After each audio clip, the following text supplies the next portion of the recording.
The 18 protesters who were arrested on Interstate 94 in St. Paul following the not guilty verdict of former officer Geronimo Yanez have all been released from jail and could be charged this week.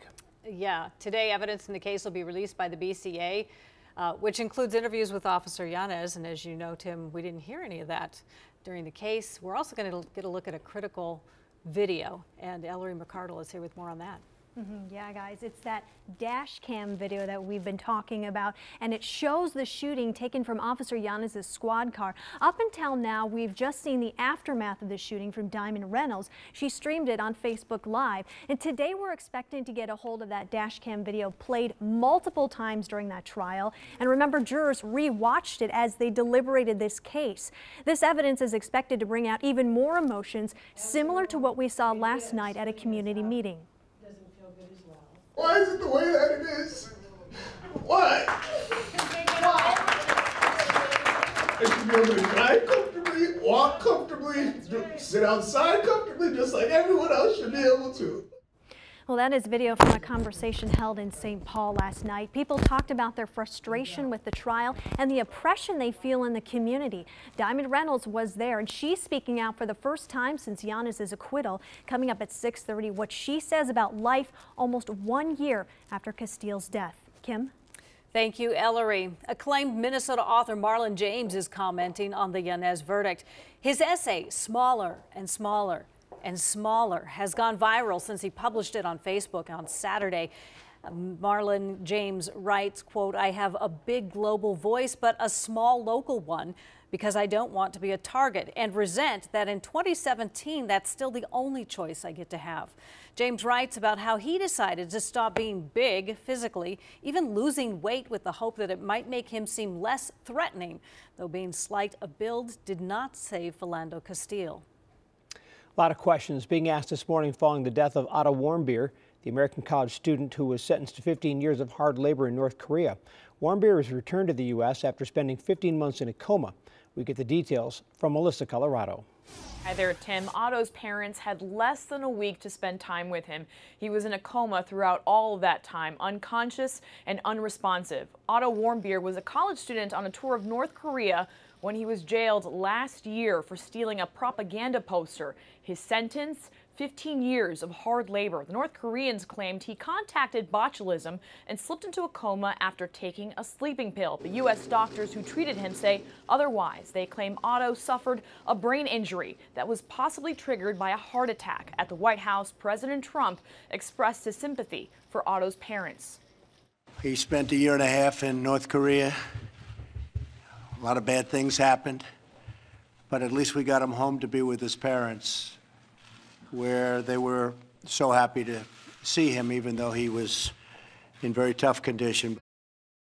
And the exact cause of his death is still unknown. Otto was just 22. Just an absolute tragedy for this family, Tim. Agreed. Thank you, Melissa. Well, despite the U.S. government strongly urging people not to visit North Korea, between 800 and 900 people do every year. The travel company that took Otto Warmbier to North Korea announced yesterday that they will no longer take Americans to that country. Young Pioneer Tours says the risks have become too high. Now for your morning headlines, a Hopkins man charged with second-degree murder will be in court today. Chance Adams is accused of shooting 18-year-old George Pineda during an attempted robbery early Saturday morning in a Minneapolis park. Also today, a hearing in the case of a man who killed a North Dakota University student from Pequot Lakes. Alfonso Rodriguez Jr. has been on death row since the 2003 kidnapping and killing of Drew Shadeen. The defense will argue particular details of Shadeen's death were used to try to sway the jury during the death penalty phase of the trial. Shadeen was kidnapped from a Grand Forks, North Dakota parking lot. Her body eventually found in Crookston, Minnesota. Conflicting details this morning about the collision between that U.S. Navy ship and a Philippine cargo ship. That crash killed 7 sailors. The U.S. Navy says it happened in clear weather at 2:20 a.m. Saturday. Japan's Coast Guard says the accident took place an hour earlier. Investigators are also trying to determine why the cargo ship made a U-turn before it hit the U.S. vessel. An autopsy completed for actress Carrie Fisher. It shows she had cocaine in her system when she died last year, but investigators couldn't determine what impact the cocaine and other drugs might have had on her death. In a statement from Fisher's daughter, her daughter said, quote, "I know my mom. She'd want her death to encourage people to be open about their struggles." One of the most important voices in the president's ear used it publicly for one of the first times yesterday. Jared Kushner led a series of text sessions. Many warned me that the bureaucracy would resist any change that we tried to implement. So far, I have found exactly the opposite. Bureaucracy, that's just part of a massive portfolio assigned to Kushner, which includes finding Middle East peace. Kushner travels to Jerusalem and Ramallah this week, trying to jumpstart talks. Here at home, Hy-Vee pulling its plans for a White Bear Lake store. The Star Tribune reports construction bids for the development were too costly. The chain has opened 6 locations in the Twin Cities since 2015. Stores in Cottage Grove and Shakopee will open later this year. Leisha? Well, Cam, you can now check a bag more quickly on Delta if you're willing to smile for the camera. Delta launched a new self-service bag drop system at MSP that relies on biometric facial recognition technology. It's a 6-month test, and if it works well here in Minnesota, the airline will expand it to other airports around the nation. It's actually taking a 3D image of my face, comparing that image of my face today to the image that's on my passport. If you tried to drop a bag with my passport, it would definitely fail. Now, for those who may have privacy concerns, Delta says the facial scans are used only during baggage check and aren't stored by the airline. The customers we met, they seem to warm up to the system pretty quickly. Sven? It's the age-old question. Is there life out there beyond Earth? What do you think? Yes. Yes. Sure. There we go. NASA's Kepler telescope has discovered 10 new potential Earth-sized planets hundreds of thousands of light years away. They appear to have the right conditions to support life. One NASA scientist said, quote, "We are probably not alone." And, you know, if things can live in northern Minnesota, why not? Right? Why not anywhere? Why not? We can handle that. I don't know. Yeah, one of the things we're handling right now, though, is a little bit of rain as it pushes through. And that's the key to life, water. Yeah, we got some light rain showers out there this morning. They're moving on through pretty quickly. Winds aloft pushing things at 60 miles an hour, so nothing's sticking around for too long. Sunshine breaks back out by mid-morning, and really a pretty nice last afternoon of spring.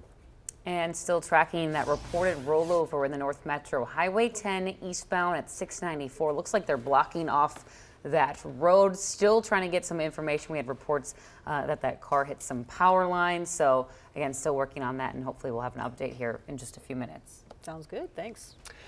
Well, David Kahn was the Minnesota Timberwolves general manager for a few memorable seasons.